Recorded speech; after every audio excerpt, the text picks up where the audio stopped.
M Gaurang Thakkar from गुरु कृपा school. आज हम स्टूडेंट लाइफ के सबसे इम्पोर्टेंट टॉपिक के बारे में थोड़ा बहुत डिस्कशन करेंगे। एक स्टूडेंट पूरे साल मेहनत करता है एक ही एक्सपेक्टेशन के साथ कि at the end of year उसका रिजल्ट बहुत अच्छा है, और रिजल्ट के लिए जो सबसे इम्पोर्टेंट चीज़ है वो होती है एग्ज़ाम। तो आज थोड़े बहुत डिस्कशंस करेंगे हम एग्ज़ाम से रिलेटेड। अब यहाँ पे एक वर्ड लिखा है, नाउ एग्ज़ाम बिकम ईजी। जैसे ही हम ये एग्ज़ाम वाला वर्ड पढ़ते हैं तो हमें कहीं ना कहीं वो कंट्रोवर्सी लगती है कि एग्ज़ाम कैसे इजी हो सकती है, क्योंकि एग्ज़ाम का नाम जब भी आता है तो हमें लगता है कि यार एग्ज़ाम स्टूडेंट लाइफ का सबसे डिफ़िकल्ट टास्क है। बट यहाँ पे अगर आप थोड़ा ध्यान से कुछ चीज़ों पे फोकस करोगे तो कहीं ना कहीं ये पॉसिबल है कि एग्ज़ाम भी आपके लिए ईजी हो सकता है। तो चलो इसी के बारे में डिस्कशन करते हैं। बट ये सेशन की शुरुआत एक छोटी सी स्टोरी के साथ करते हैं। एक गांव था छोटा सा, उसमें एक मगन काका नाम के इंसान रहते थे, और उनका पूरे दिन का जो शेड्यूल था बहुत सिंपल सा था। उनके पास एक गाय थी, सुबह गाय को चराने ले जाना, उसको घुमा फिरा के शाम को लाना, उससे जो भी कुछ दूध निकलता था उनसे उनका रूटीन चलता था। ये इनका रूटीन शेड्यूल था। एक दिन वो काका जा रहे थे तो उनको रास्ते में एक पत्थर दिखा। वो पत्थर देख के उनको थोड़ा सा शॉकिंग लगा कि यार ये नॉर्मल पत्थर नहीं लग रहा है, कुछ अलग सा है। तो उन्होंने वो पत्थर उठाया वहाँ से, और उनको लगा कि इसमें कुछ खास बात है, उनको ज़्यादा पसंद आया। तो उन्होंने वो पत्थर लेके अपनी गाय के गले में बांध दिया। तो वो जा रहे थे आगे गाय को लेके, तो रास्ते में एक छगन भाई उनको मिले। तो उन्होंने देखा कि यार ये गाय के गले में तो कुछ बांधा हुआ है। तो उनको पूछने का मन हुआ, तो उन्होंने मगन काका को पूछा कि काका ये क्या लगाया है। तो बोले मैं आ रहा था तो रास्ते में मुझे एक पत्थर मिला और मुझे अच्छा लगा, तो मैंने उसको मेरी गाय के गले में बांध दिया। तो मगन भाई ने बोला कि ये पत्थर तो मुझे भी बहुत पसंद है, एक काम करो आप मुझे दे दो। तो अब उन्होंने बोला कि यार मैं तुझे ऐसे तो नहीं दे सकता, एक काम कर, अगर तू मुझे 100 रुपये देता है ये पत्थर के बदले में तो मैं तुझे डेफिनेटली पत्थर दे दूंगा। तो उन्होंने उनसे 100 रुपये लिए और वो जो पत्थर था वो मगन काका को दे दिया। मगन काका हाथ में लेके पत्थर जा ही रहे थे, वहाँ पे आगे जाते उनको एक भरत भाई करके इंसान थे, वो मिले। तो उन्होंने देखा कि इनके हाथ में कुछ अजीब सा पत्थर है, मतलब दिखने में कुछ एक्स्ट्रा ऑर्डिनरी था। तो भरत भाई ने बोला ये पत्थर तो बहुत अच्छा लग रहा है, एक आप काम करो ये पत्थर आप मुझे दे दो। तो यहाँ पे बोला भाई मैं आपको फ्री में तो नहीं दे सकता क्योंकि मैंने इसके 100 रुपये दिए हैं। तो भरत भाई ने बोला ठीक है एक काम कीजिए, मैं आपको इसके 1000 रुपये देता हूँ। तो ये खुश हो गए कि चलो 100 के 1000 मिल रहे, मतलब 10 गुना पैसे मिल रहे। तो उन्होंने वो पत्थर भरत भाई को दिया। अब भरत भाई थोड़े बहुत नॉलेजेबल पर्सन थे, नज़दीक में एक सिटी थी वहाँ गए, और वहाँ जाके जो भी ऐसे पर्सन थे जिनको डायमंड के बारे में अच्छा खासा नॉलेज था, वहाँ गए। वहाँ जाके उन्होंने दिखाया कि ये पत्थर देखो। तो उन्होंने बोला ये पत्थर है ही नहीं, ये एक्चुअली डायमंड है। तो उन्होंने बोला ठीक है, तो ये अगर मुझे बेचना है तो कितना आएगा। तो बोले आप मुझे दे दो, मैं इसके आपको 10,000 रुपये दूंगा। मतलब उन्होंने जो खर्चा किया था 1,000, उससे 10 गुना उनको पैसे मिल रहे थे। तो यहाँ पे इन्होंने वो पत्थर वो जो मर्चेंट था डायमंड का उसको दे दिया। देखो यहाँ पे बच्चों 3 जन थे। जो फर्स्ट पर्सन था उसके पास वो पत्थर था, बट वो पत्थर के बदले में उसको सिर्फ कितना मिला, 100 रुपीज़। जो सेकंड पर्सन था उसके पास भी वो सेम ही पत्थर था, उसको कितना मिला, 1000।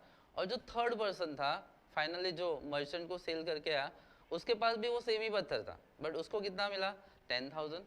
इसका मतलब ये है कि तीनों के पास अपॉर्चुनिटी तो सेम थी, बट उनके पास कहीं ना कहीं वो अपॉर्चुनिटी कैसे यूज़ करे उसका तरीका नहीं पता था, इसलिए उनको सबको इक्वल बेनिफिट नहीं हुआ। सेम थिंग्स बच्चों आपके साथ भी हो रही है, चाहे आप 10th में हो, 12th में हो, सीबीएसई से हो या तो गुजरात बोर्ड से हो, सबके फाइनल्स के डेट आ चुके हैं, सबके पास इक्वल टाइम है। अब ये जो इक्वल टाइम है आप उसको कैसे यूटिलाइज करते हो आपके रिजल्ट्स के लिए, वो आपके हाथ में है। तो आज ये रिजल्ट्स हम कैसे बेटर ला सकते हैं उसी के बारे में थोड़ा बहुत डिस्कशन करेंगे। यहाँ पे मैं आज आपको थोड़ी सी टिप्स एंड ट्रिक्स बताऊंगा जो डेफिनेटली आपको आपके रिजल्ट इंप्रूव करने में हेल्पफुल होगी। चलो देखते हैं।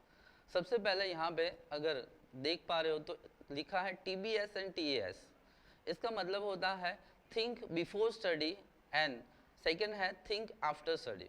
बहुत बार ऐसा होता है कि हम जब पढ़ना स्टार्ट कर देते तो हमने कुछ प्लान ही नहीं किया होता है, जस्ट हाथ में जो कुछ भी बुक आई वो लेके बैठ जाते हैं और स्टडी करना स्टार्ट कर देते हैं। तो ये सिचुएशन में आप ऐसा नहीं करोगे। जब भी कोई टॉपिक आप पढ़ने बैठोगे उससे पहले प्रॉपर प्लान करोगे कि भाई मान लो कि भाई मुझे अकाउंटेंसी पढ़ना है, तो अकाउंटेंसी में कौन सा चैप्टर पढ़ना है, उस चैप्टर में कौन सा टॉपिक पढ़ना है, मतलब you have to plan properly कि भाई मुझे ये टॉपिक पढ़ना है। एक बार आपने अच्छे से पूरा टॉपिक पढ़ लिया, उसके बाद आपको बुक बंद कर देनी है और शांति से उस टॉपिक के बारे में सोचना है कि अभी मैंने क्या क्या पढ़ा।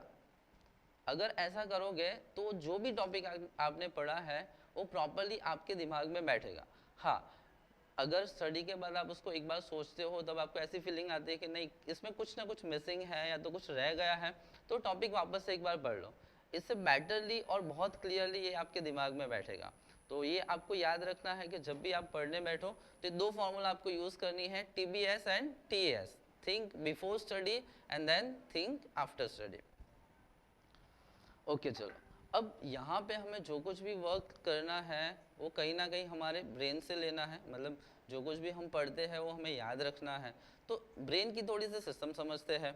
यहाँ पे आप देख पा रहे हो कि एक जो लेफ्ट ब्रेन दिया है वो हमारी जो ओवरऑल ब्रेन की कैपेसिटी है उसका सिर्फ 10% यूटिलाइज करता है, और जो राइट ब्रेन है वो हमारी जो ओवरऑल कैपेसिटी है ब्रेन की उसमें 90% उसका यूटिलाइजेशन होता है। अब देखो, जो हम एक्टिवली वर्क करते हैं, जैसे अभी मैं ये शूटिंग कर रहा हूँ तो मेरा जो लेफ्ट ब्रेन है वो काम कर रहा है, मतलब कि वो एक्टिवली इन्वॉल्व है।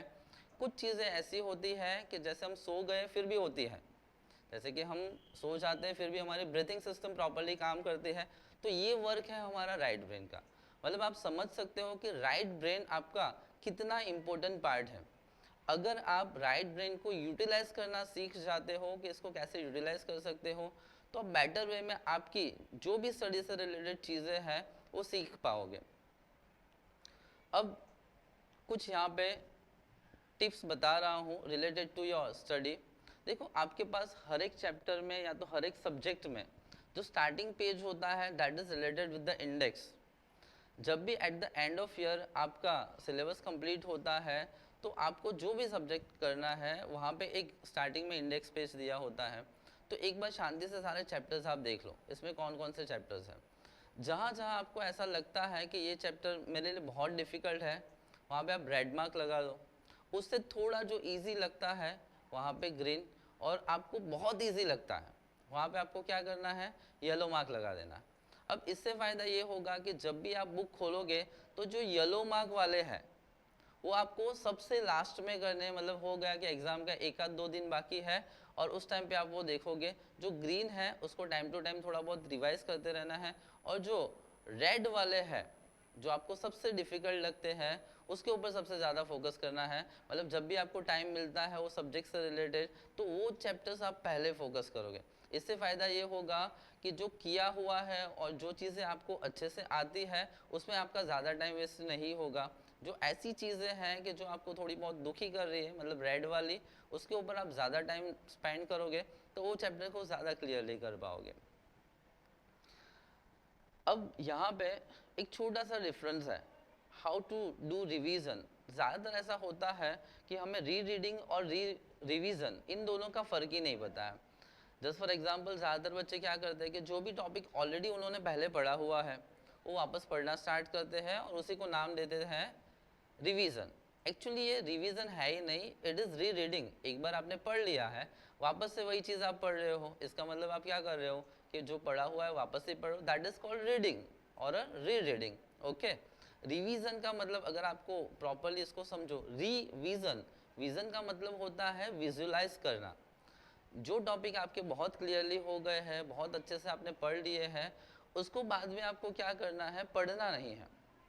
जस्ट बुक लेके बैठना है, एक बार आपने पढ़ लिया देन बुक को बंद कर देना है, फिर आंखें बंद करके शांति से वो चीज़ को आपको विजुलाइज करना है कि भाई ये टॉपिक में ऐसी चीज़ें थी, ये चीज़ थी, ये थी। मान लो आप जब विजुलाइज कर रहे हो उस टाइम पे कुछ भूल जाते हो, तो ये सिचुएशन में आप वापस से एक बार बुक खोलोगे, सिर्फ वही टॉपिक देखोगे, वापस से बुक बंद कर दोगे, तो दैट इज कॉल्ड रिवीजन। और मैं गारंटी देता हूँ कि अगर आप रिवीजन करते हो तो डेफिनेटली इसका बेनिफिट आपको होगा ही होगा। तो आज से आपको याद रखना है, there is a difference between re reading and revision. आप हमेशा रिवीजन करोगे, री रीडिंग नहीं करोगे। अगर आप री रीडिंग कर रहे हो तो उसका इतना रिजल्ट नहीं मिलेगा जितना रिवीजन का मिलेगा। ओके चलो, यहाँ पे एक रिसर्च हुआ था जापान में रिलेटेड टू योर मेमोरी, उसको पहले एक बार देख लेते हैं। देखो, कोई भी चीज़ अगर आप जिस दिन पढ़ते हो तो यहाँ पे बताया है ऑन दैट डे आपको उसका 80% पार्ट याद रहता है। उसके बाद सेकेंड डे मतलब आज आपने पढ़ा है तो उसके दूसरे दिन जो आपको पता था 82% वो गिर के सीधा 18% पे आ जाता है। मतलब आपको जितनी चीज़ें याद थी उसमें से काफ़ी सारी चीज़ें आप नेक्स्ट डे भूल जाते हो। अगर वो चीज़ वापस से आप नहीं पढ़ते तो एक वीक के बाद आपको सिर्फ उसमें से 14% याद रहता है और एक महीने के बाद सिर्फ आपको 10% ही याद रहता है। इसका मतलब ये हुआ कि अगर कोई टॉपिक आपने बहुत अच्छे से पढ़ लिया है तो वेरी नेक्स्ट डे उसका रिवीजन होना ही चाहिए। अगर आपने नेक्स्ट डे उसका रिवीजन नहीं किया तो बहुत ही उसका जो टोटल कंटेंट है उसमें से बहुत कुछ आप भूल जाओगे और बहुत कम आपको याद रहेगा। तो ये चीज़ आपको हमेशा याद रखनी है कि कोई भी टॉपिक आप पढ़ते हो या तो फिर उसको मेमोराइज करते हो तो वेरी नेक्स्ट डे वो टॉपिक आप जब भी पढ़ने बैठो तो पहले उसको एक बार रिवीजन कर लो और फिर नए टॉपिक के लिए जाओ। इससे ये होगा कि ये जो कुछ भी चीज़ें हैं आपकी लॉन्ग टाइम मेमोरी में स्टोर हो जाएगी और जब आप एग्ज़ाम देने बैठोगे तो ये चीज़ आपको बहुत ईजीली याद आ जाएगी।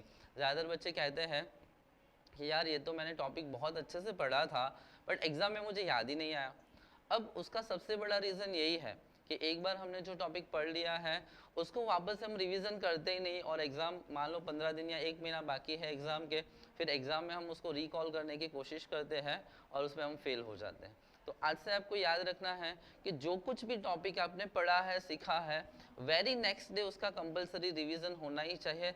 मतलब कि first revision on the next day, second revision after a week and third revision after a month. Okay, अगर इस सिचुएशन में आप रिवीजन करोगे तो डेफिनेटली आपने जो कोई भी टॉपिक पढ़ा है आपको एग्जाम में बहुत अच्छे से याद रहेगा।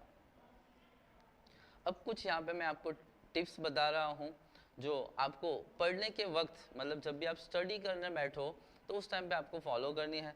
सबसे पहला इम्पोर्टेंट जो चीज़ है वो है आपका बैठने का तरीका। ज़्यादातर बच्चों को देखा जाता है कि वो जब भी पढ़ने बैठते हैं तो बेड में आराम से कंफर्ट जोन में एकदम पाँव फैला के पीछे पिलो लेके बैठ जाते हैं। अब इसमें होता क्या है कि स्टार्टिंग में तो आप 10 मिनट 15 मिनट आधा घंटा पढ़ लेते हो बट इतना कंफर्ट मिलता है आपको तो धीरे से आप अपने पाँव आगे कर देते हो मतलब पाँव फैला देते हो, फिर आपकी बैक सीधी हो जाती है और एक आध घंटे में हमें पता चलता है कि हम तो पढ़ते पढ़ते सो ही गए। तो जो सबसे इम्पोर्टेंट चीज़ है जब भी आप पढ़ने बैठो तो प्रॉपर पोस्चर्स होना चाहिए, प्रॉपर तरीके से आपको बैठना है टेबल चेयर लेके ताकि आप एकदम कंफर्ट जोन में ना चले जाओ। देखो मेंटली कुछ चीज़ें फिक्स है। अगर मान लो आप बेड पे बैठ के पढ़ रहे हो तो बेड जो है it is for the sleeping, वो सोने के लिए ही होता है।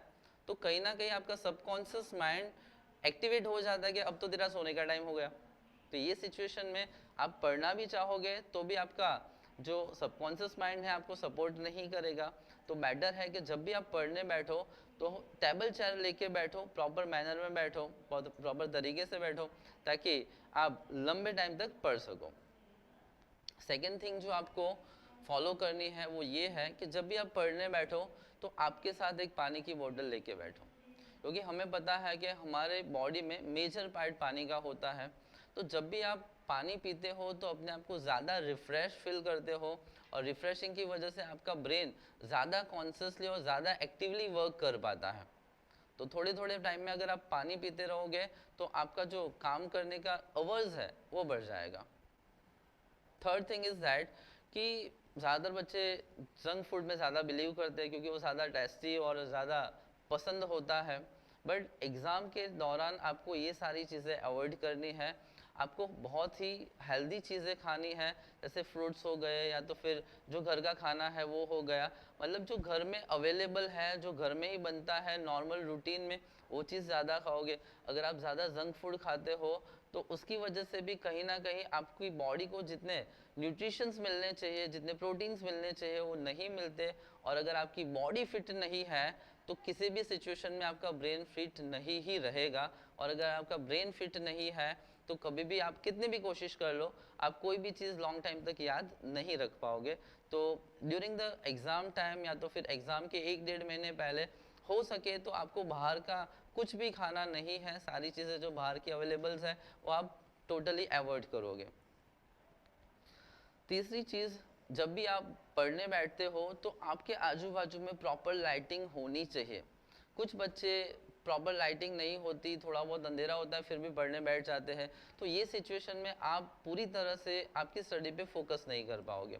जब भी आप बैठो तो इस तरह से अपना सिटिंग अरेंजमेंट अरेंज करके बैठो ताकि आपको प्रॉपर लाइटिंग मिल रहा है, क्योंकि अंधेरा हो जाएगा तो कहीं ना कहीं वो वापस से नींद वाली चीज़ आ जाएगी।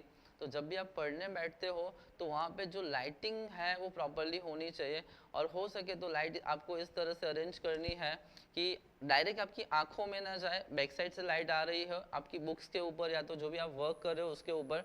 तो इससे फ़ायदा ये होगा कि आपको जो आंखें हैं वहाँ पे आपको थोड़ा बहुत जो भी रिफ्लेक्शन आता है लाइट का वो नहीं आएगा, और आप प्रॉपरली लॉन्ग टाइम तक काम कर पाओगे। ये कुछ टिप्स एंड ट्रिप्स थे, अगर ये आप यूज़ करोगे आपके रूटीन स्टडी में तो डेफिनेटली इससे आपको बहुत कुछ फ़ायदा होगा। Thank you all of you.